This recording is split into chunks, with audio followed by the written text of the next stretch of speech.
अस्सलामु अलैकुम वरहमतुल्लाहि वबरकातुह।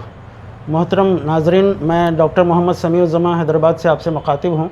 इससे पहले भी मैंने कोरोना बीमारी के या कोविड-19 के सिलसिले में आप सबको बाशऊर करने की कोशिश की थी कि हम किस तरह से इससे बच सकते हैं। तो ये क्या है और कैसे फैलता है, इस सिलसिले में आप अच्छी तरह जानते हैं, लेकिन फिर से एक याद दहानी के तौर पर मैं आपके सामने रखना चाहूँगा, क्योंकि लॉकडाउन वगैरह के ख़त्म होने के बाद लोग ये समझ रहे हैं कि बीमारी ख़त्म हो गई है।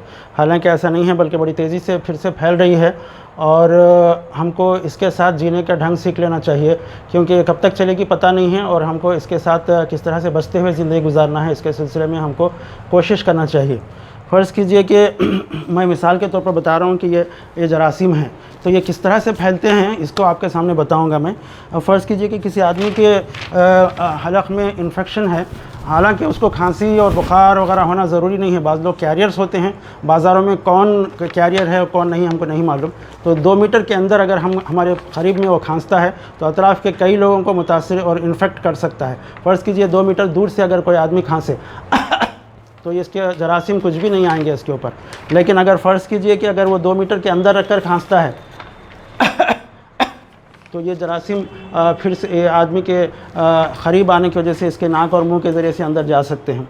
उसी तरह फ़र्ज़ कीजिए कि कोई आदमी बाहर जाकर घर आता है, तो अगर घर आने के बाद फ़र्ज़ कीजिए उसके सर पर कुछ जरासीम जमा हो गए हैं, तो घर आने के बाद अगर वो नहाता नहीं है तो सर पर हाथ फेरता है तो उसके जरासीम उसके हाथ को लग सकते हैं। फ़र्ज़ कीजिए इस तरह से, तो ये फिर से अगर नाक के करीब ले जाए तो ये सांस के नालियों के ज़रिए से अंदर जा सकते हैं। उसी तरह फ़र्ज़ कीजिए किसी आदमी के हाथ को ये जरासीम लगे हुए हैं और वो दूसरा आदमी उससे हाथ मिलाता है, ऐसा मुसाफ़हा करता है, तो ये जरासीम उसके हाथ को भी लग सकते हैं। और फिर वो नाक के करीब या मुंह के करीब या आँखों के करीब ले जाए तो ये इन रास्तों से आदमी के फेफड़ों में दाखिल हो सकते हैं।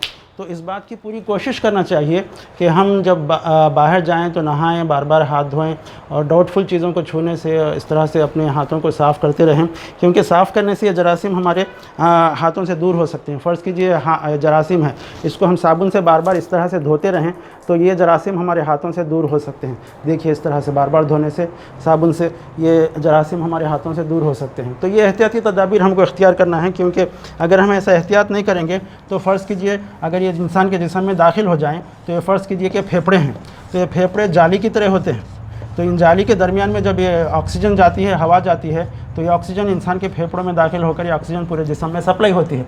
लेकिन फ़र्ज़ कीजिए अगर ये जरासीम जिस्म में चले जाएं तो ये पूरे फेफड़ों को बर्बाद कर देते हैं और पूरे फेफड़े आदमी के सॉलिड होने लगते हैं, यानी सख्त होने लगते हैं, जिसके दरमियान से ऑक्सीजन नहीं गुजर सकती। अगर ये ऑक्सीजन नहीं गुजर सकती तो 90% से अगर ऑक्सीजन कम हो जाए, पल्स ऑक्सीमीटर नाम की मशीन से देखें, चेक करें किसी आदमी को, अगर ये कम होने लगे तो ऑक्सीजन की ज़रूरत पड़ती है, तो ऑक्सीजन सिलेंडर लगाकर आदमी को ऑक्सीजन दी जाए। और अगर और भी ज़्यादा कम हो जाए आदमी को, अगर वो बहुत ज़्यादा सीरियस हो जाए, तो ऐसे आदमी को एक ट्यूब उसके हलक़ में से पास की जाती है जो फेफड़ों के करीब तक जाती है।